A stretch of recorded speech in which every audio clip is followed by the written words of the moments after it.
Besides the title, I'm not talking about every Tekken player. This is my personal opinion.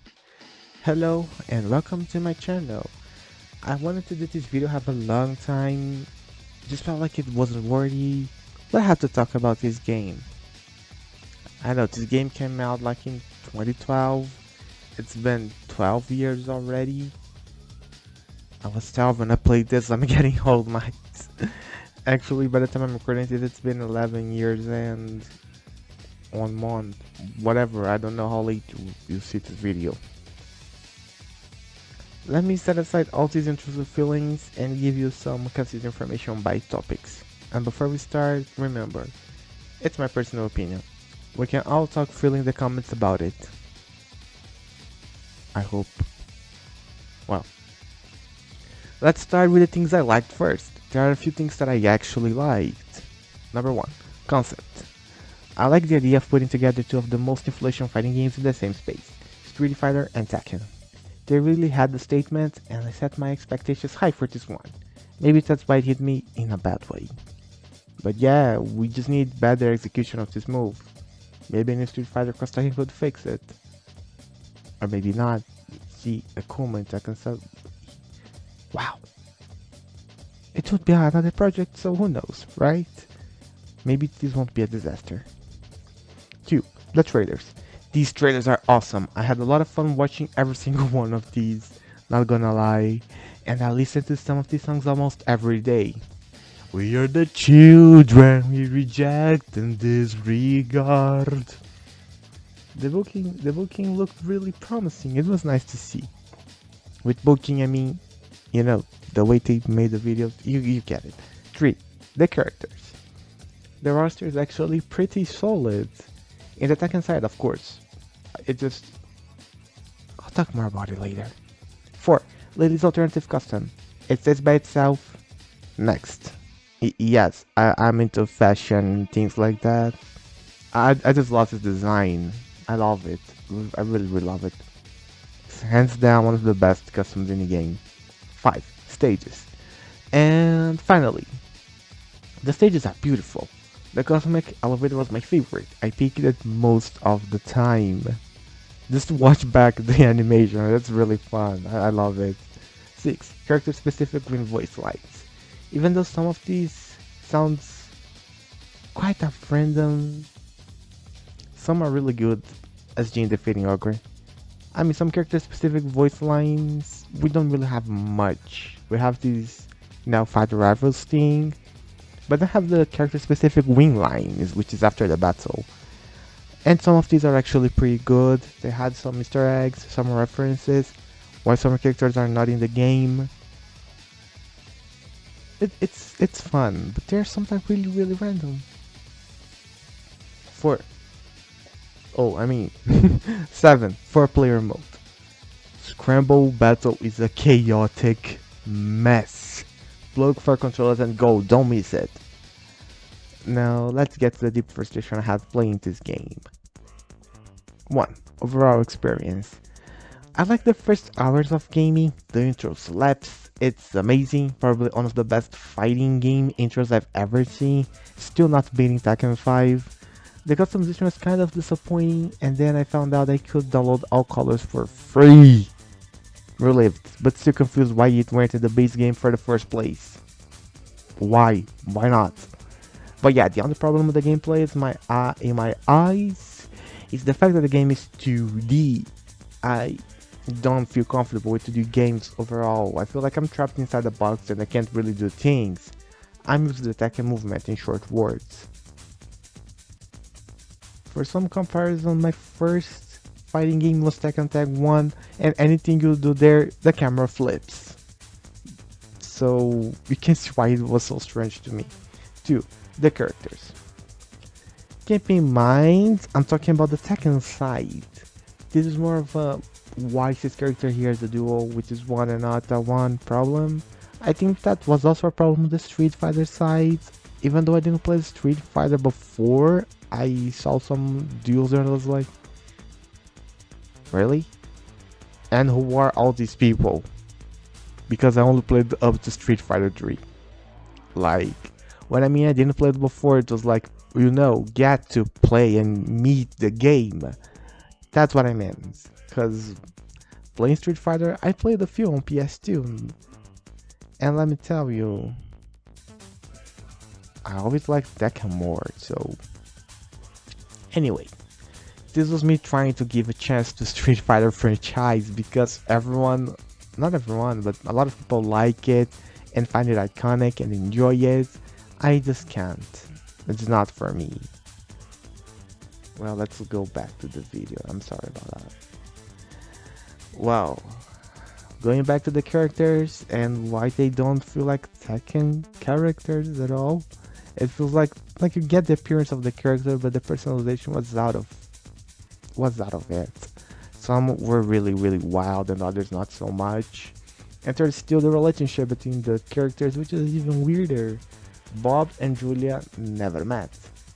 Nina is not the Williams sister who worked for Kazuya, it was Anna. Jin and Shoyu is cute. Not gonna lie, it's cute. I like these two together, nice duo. But I would rather see Shoyu with Panda. It would make more sense to have more chemistry and they would have better interactions. And Jin with Harurang. Even though they would fight each other along the time, it was better than have Asuka with Lily. As a Tekken fan, I felt lost. I have a friend who said it don't really matter since the game isn't even canon. But come on. Some accuracy is needed if you are presenting two universes to each other's fan bases. At least Paul and Law are correct at some degree. I'll talk a little bit more about that later. Like, what they got correct is they are friends, in short words.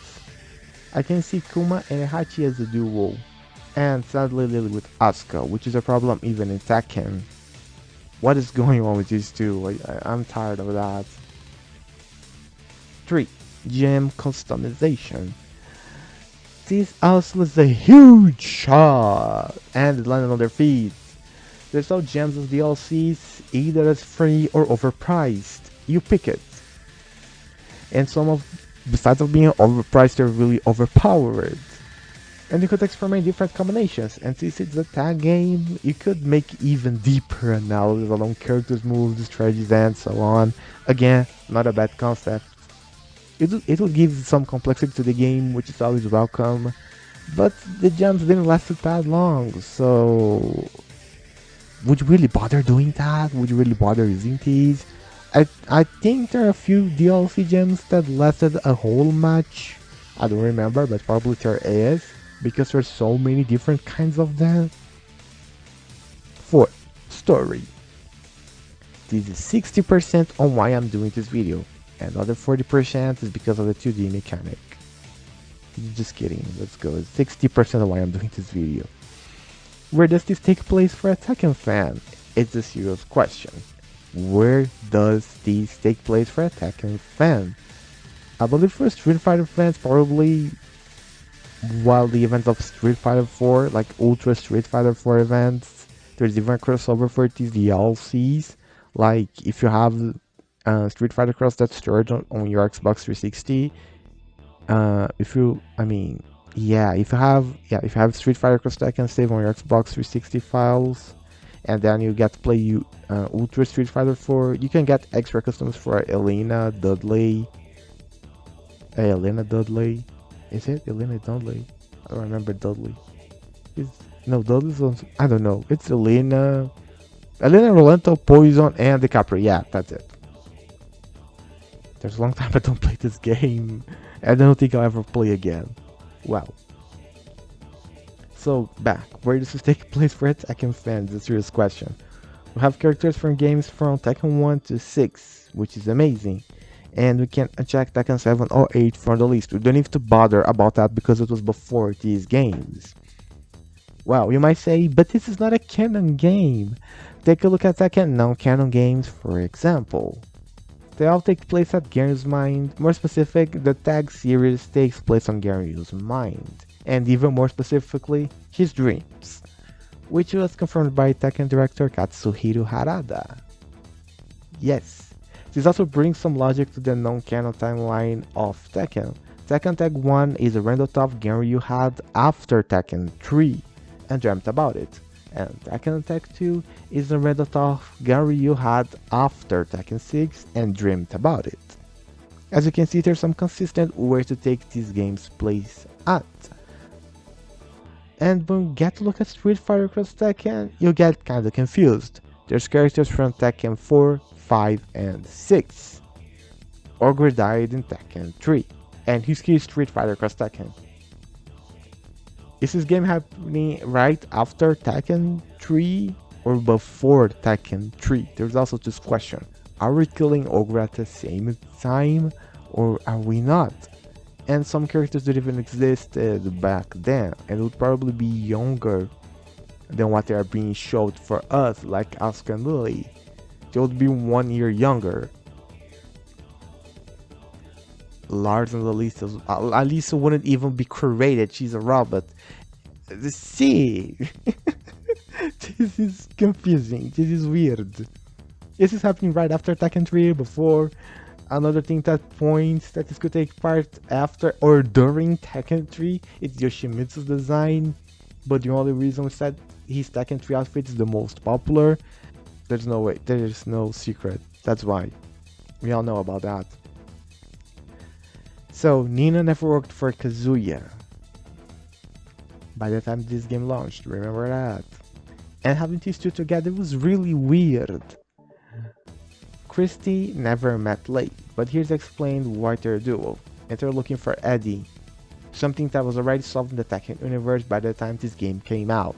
Yeah, it was solved in Tekken 6, which is like the game prior to this one. Wait, I think Tekken Tag 2 came after and then Street Fighter Cross... yeah. Street Fighter Cross Tekken came after Tekken Tag 2. Yeah. Still, it was already solved. It was a problem that was already solved. They did not have to bring that back. Wow. And this was just mostly done by Capcom and all, while Namco gave the rights to use the characters, it also ended a bit exaggerated by one trait. What brings us to number 5. Character personalities. So, Jin here seems to have more things to say compared to his quiet nature in Tekken. That's not a bad thing actually. Shiryu was overly annoying. And Paul and Lo were being that poor, like asking for money was their intro. And something that's really, oh my god, something that really annoys me about Street Fighter Cross Tekken is that every character had like 2 intros. A common one and another with a special duo, and that's it. Tekken 4, in Tekken, depending on the Tekken you play, you have like 6 intros and 8 twin poses. That was a shock to me. Well, back. Kazuya is overly evil for some reason. In Tekken 6, he's at best someone with his own interests. Not a bad or good guy. That's how I see Kazuya. Not everyone agrees, that's alright. But Kazuya and Jin share similarity by fighting inside a demon growing through their souls. While Kazuya seems to align more to evil, Jin seems to align more to the good. Both were the good guy or the bad guy at some point and have a Hachi to blame. In Street Fighter Cross Tekken, this doesn't exist. Jin is alright here. The Hachi is being a jerk as usual and Kazuya is overly evil. And honestly, I do wish Lee was in this game, that would be chaotic. Imagine how Lee would be. Oh my god, he would probably get along with Vega. Or what is his name in the Japanese version? I don't know. And I'll never know. This is a topic for another video that I probably won't even make. But okay. You get it right. It was expected since it isn't the same thing. Right? It was expected. They would get some things wrong, but they got too many things wrong. At least some characters were sort of on point. Julia, Marduk, and King felt closer to the original versions. Probably they played more with these characters. Julia being bold, strong, naturally enthusiastic. It was really her Tekken personality. Even though she seems a bit more strong in Street Fighter Bros. Tekken. Which is not a bad thing. I love Julia. I love that Julia. From Tekken 6 and before. I love that Julia. Wow. Marduk was being the brainless fighter. As always. There's no way to miss that. That was easy. And King being King. He just roars. He roars to the camera, acts like a WWE wrestler. And there you go. It's also really hard to miss. So they didn't make a terrible job with all the characters. I honestly rather Julia from this version than the one we got in Tekken 7. Period. I'm kind of curious why they picked Bob as some sort of crush to Julia. They probably didn't want Gary was the same here too, so they made her grow something natural with Bob. I found it cute, but still, this never happened in Tekken. But now I want to. I want to now, I want to. Okay, 6. The Pandora plot. I like the Greek mythology reference. I love Greek mythology overall. No, not really, there's no appeal to me.